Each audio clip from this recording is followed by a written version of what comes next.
Next बच्चों आपके पास question number 11 से 20 है। 11 से 20 में आपको कहा है आपने ये चीज़ शो करवानी है कि लिमिट डज नॉट एग्जिस्ट। अगर कभी ऐसी सिचुएशन आ जाए कि ये चीज़ कहा जाए limit does not exist show करवानी है, तो इसके आपके पास 3 मेथड होते हैं। 3 मेथड से आप लोग शो करवा सकते हो कि लिमिट एग्जिस्ट नहीं कर रही। वो मेथड 1 बाय 1 अप्लाई करना होता है। सबसे पहला मेथड ये मेथड होता है जहाँ पे लिमिट डज नॉट एग्जिस्ट का कहा जाएगा, पहले ये वाला मेथड अप्लाई करोगे। अगर ये मेथड फेल हो जाएगा फर्स्ट वाला, फिर सेकंड वाला अप्लाई करोगे, और अगर सेकंड और फर्स्ट दोनों फेल हो जाएगा तो थर्ड वाला मेथड अप्लाई करोगे। ठीक है। फर्स्ट मेथड आपके पास ये होता है कि अगर आपसे कहा गया ये शो करवाएं लिमिट एग्जिस्ट नहीं कर रही, फर्स्ट मेथड ये होता है जहाँ एक्स आ रहा है वहाँ 0 पुट करो और वाई की वैल्यू निकाल लो। जहाँ वाई आ रहा है वहाँ 0 पुट करो, एक्स की वैल्यू निकाल लो।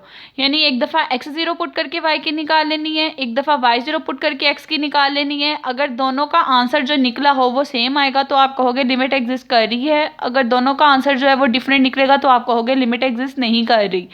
यही बात मैंने यहाँ लिखी हुई है। फर्स्ट मेथड के एक्स 0 पुट करके वाई निकालना है, वाई 0 पुट करके एक्स निकालना है।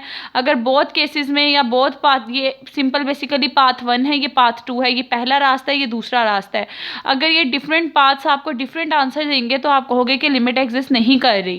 क्वेश्चन नंबर 1 11 और 12 सेम है। 11 मैं करवाऊंगी, 12 आप लोग खुद करोगे। एग्जाम्पल आप लोगों ने नहीं करनी। अब देखिए आपको लिमिट डज नॉट एग्जिस्ट करवानी है। पाथ 1 वो है जिसमें x इक्वल्स टू 0 पुट करना है। जब आप x इक्वल्स टू 0 पुट करोगे, जहाँ जहाँ x आ रहा है वहाँ 0 हो जाएगा। जब वहाँ 0 आएगा तो माइनस x बचेगा। यहाँ पे 2x बचेगा और ये वाली चीज माइनस x करो 2x से कैंसिल होकर -1/2 रह जाएगी। जब आपने देखें x इक्वल्स टू 0 पुट किया तो y का आंसर -1/2 आया। x 0 पुट किया, y का आंसर -1/2 आया। एक आंसर ये हो गया।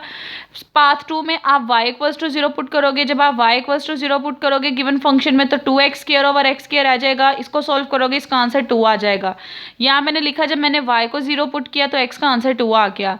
ऑर्डर पेयर की फॉर्म में पहले एक्स वाई लिखते हैं तो x की वैल्यू यहाँ 0 थी तो y की वैल्यू -1/2 आई। यहाँ x की वैल्यू 2 थी तो y की वैल्यू 0 थी। देखें ये दोनों ऑर्डर पेयर्स आपस में इक्वल नहीं है तो आप कहोगे कि डिफरेंट पाथ पुट करने से डिफरेंट आंसर आया है, जिसकी वजह से आप ये कह सकते हो कि इसकी लिमिट एग्जिस्ट नहीं कर रही। ठीक है। क्वेश्चन नंबर 12 जो है वो भी बिल्कुल सेम इसी तरह है। ये क्वेश्चन आपको मैंने लिख दिया है स्टेटमेंट आंसर में, आपको नेक्स्ट इसका पीडीएफ में सोल्यूशन में एंड पे सेंड किया हुआ है। आप वहाँ देखोगे, आप इसके अंदर भी एक दफ़ा x 0 पुट करोगे, y की वैल्यू निकाल लोगे, y 0 पुट करोगे, x की निकाल लोगे। कहोगे दोनों डिफरेंट वैल्यूज़ पे डिफरेंट आंसर दे रहे हैं तो आप कहोगे कि आपके पास इसकी भी लिमिट एग्जिस्ट नहीं कर रही। उसके बाद नेक्स्ट आपके पास आ जाता है सेकंड मेथड। जब फर्स्ट मेथड आपके पास फेल हो जाए तब आप लोग सेकंड मेथड अप्लाई करते हो। फर्स्ट मेथड फेल होने का मतलब क्या है कि अगर आप ऐसी सब्सटीट्यूशन कर भी दो और फिर भी आपके पास 0/0 या इन्फिनिटी आ रहा हो तो आप कहते हो कि फर्स्ट मेथड फेल हो गया, फिर आपको सेकंड मेथड अप्लाई करना पड़ता है। सेकंड मेथड बेसिकली आपके पास ये चीज़ होती है कि जिस चीज़ को लिमिट अप्रोच कर रही हो उसको आपने इस इक्वेशन से सॉल्व करना है। ये इक्वेशन क्या होती है, y में से y वाली लिमिट को माइनस कर देना है equal to m into x में से x वाली लिमिट को माइनस कर देना है। जैसे कि ये वाली जो इक्वेशन है, जब y में से y वाली वैल्यू निकाली, y के साथ 0 था तो y - 0 आ गया equals to m into x - 0, तो ये y इक्वल्स टू mx बन गई। यानी आपने गिवन वैल्यू से एक इक्वेशन सब्सटीट्यूशन बनानी है, उसको क्वेश्चन के अंदर पुट करना है और उसे सॉल्व करना है।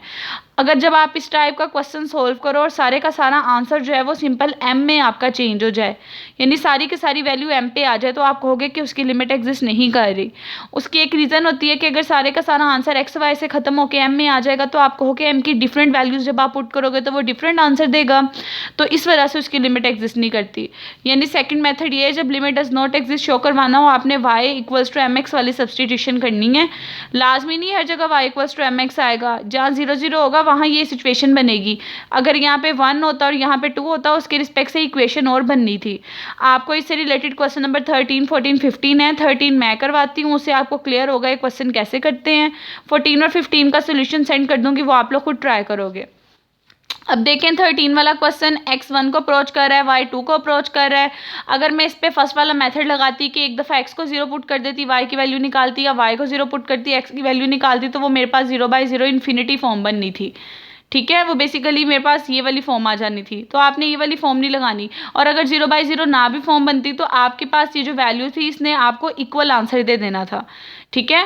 बेसिकली इस वजह से आपने ये वाला काम नहीं किया जो फर्स्ट मेथड वाला है, आप लोगों ने इस पर डिफरेंट काम करना है। और ये चीज़ भी आप लोग माइंड में रख सकते हो कि अगर एक्स वाई किसी नंबर को अप्रोच कर रहे हो जिस तरह के 1 2 है तो आपने लगाना ही ये वाला मेथड है जो सेकंड वाला मेथड होता है। अब इस मेथड के अकॉर्डिंग आपने सब्सटीट्यूशन बनानी होती है y equals to M x वाली। उसके लिए पहले x वाली टर्म लिखते हो, y वाली टर्म आप लिखते हो। जब आप ये दोनों टर्म्स लिख लोगे तो लिखने के बाद देखें x जो है आपका वो 1 को अप्रोच कर रहा है, y जो है आपका 2 को अप्रोच कर रहा है। इक्वेशन बेसिकली ये होती है y minus y one equals to m into x minus x one. X y वाली ये वैल्यू होती है, वाई वन और एक्स वन ये वाली वैल्यू होती है। जब ये वाली वैल्यू को कंपेयर करके पुट करोगे y as it is, y one की वैल्यू यहाँ पे 2 है तो 2 आ जाएगा, M as it is, x one की वैल्यू 1 है तो 1 आ जाएगा। तो यहाँ पे ये वाली सब्सटीट्यूशन बन जाएगी। यानी क्वेश्चन के अंदर जहाँ जहाँ पे आपके पास ये वाली वैल्यू आ रही है आपने उसका आंसर पुट कर देना है। ठीक है, जहाँ जहाँ वाई माइनस 2 आ रहा है वहाँ पे आप लोगों ने basically M into x minus 1 put कर देना है। उसके लिए सबसे पहले इसको भी थोड़ा सिंप्लीफाई करना पड़ेगा। सिंप्लीफाई करने के लिए देखें, सबसे पहले मैंने क्वेश्चन एज इट इज़ लिखा। यहाँ पे लिखने के बाद y वाली टर्म्स का इकट्ठे पेयर बना लिया, इन दोनों में से y कॉमन लिया तो x माइनस 1 बचा, इन दोनों में से -2 कॉमन लिया तब भी x माइनस 1 बचा। इसी तरह नीचे फैक्टराइजेशन कर लेनी है। जब नीचे आप फैक्टराइजेशन करोगे x वाली टर्म एक साइड पर लिखी, y वाली एक साइड पर लिखी, कॉन्स्टेंट एक साइड पर लिख दिया। इसका स्क्वायर मुझे कंप्लीट करना था, उसके लिए स्क्वायर कंप्लीट करने का फॉर्मूला होता है जिस तरह देखें एक्स स्क्वायर माइनस 2x है, आपने छोटी क्लासेस में पढ़ा हुआ है। स्क्वायर कंप्लीट करने के लिए फर्स्ट टर्म का स्क्वायर होना चाहिए +2, यहाँ पे x और सेकंड टर्म देखें -1 आ रही है। इसका मतलब जो चीज़ मिसिंग होती है आपने उसको यहाँ पे प्लस और माइनस करना होता है। उसके रिस्पेक्ट से ये स्क्वायर जब आप कंप्लीट करोगे बेसिकली देखें आपको इसके साथ 4 चाहिए था, इसके साथ 1 चाहिए था। इस वाले 5 को मैंने 2 पार्ट्स में डिस्ट्रॉय कर दिया। 5 को मैं लिख सकती हूँ 4 + 1। ये वाला 4 जो मुझे इसके साथ चाहिए था वो 4 यहाँ ऐड कर दिया, जो 1 मुझे इसके साथ चाहिए था वो यहाँ ऐड कर दिया। इसको जब करूँगी ये x माइनस 1 का होल स्क्वायर बन जाएगा, ये y माइनस 2 का होल स्क्वायर बन जाएगा। अब देखें ये y माइनस 2 और x माइनस 1 की फॉर्म में क्वेश्चन आ गया है। जहाँ जहाँ y माइनस 2 आ रहा है यहाँ पे और यहाँ पे उसकी जगह आप उसकी वैल्यू सब्सटीट्यूट करोगे। जब आप उसकी जगह उसकी वैल्यू सब्सटीट्यूट करोगे ऊपर भी उसकी जगह उसकी वैल्यू आ जाएगी। यहाँ स्क्वायर था तो स्क्वायर के साथ वैल्यू आ जाएगी। x माइनस 1 का होल स्क्वायर यहाँ पे भी कॉमन है, यहाँ पे भी आपस में कट जाएगा, सारे का सारा काम m की फॉर्म में आ जाएगा। तो आप कहोगे कि ये सारे का सारा क्वेश्चन m की फॉर्म में चेंज हो गया है और m की आप डिफरेंट वैल्यू इसके अंदर पुट करो। फॉर एग्जांपल m की जगह 1 पुट करो, 2 पुट करो तो ये डिफरेंट वैल्यूज़ पे डिफरेंट आंसर देगा। इस वजह से आप कहोगे इसकी लिमिट एग्जिस्ट नहीं करती। आपने जो क्वेश्चन नंबर 14 और 15 है वो बिल्कुल इसी मेथड से करना है। सोल्यूशन में आपको भी प्रोवाइड कर दिया हुआ है PDF के अंदर, आप वहाँ से हेल्प ले सकते हो। आपने यही वाला सारे का सारा काम करना है। ये सब्सटीट्यूशन बनाने की कोशिश करनी है, y minus y one equals to m into x minus x one. उसको सिंप्लीफाई करके वैल्यू पुट करनी है। तो एट दी एंड आप कहोगे m डिफरेंट वैल्यू के लिए डिफरेंट आंसर देता है, इस वजह से इसकी लिमिट एग्जिस्ट नहीं कर रही।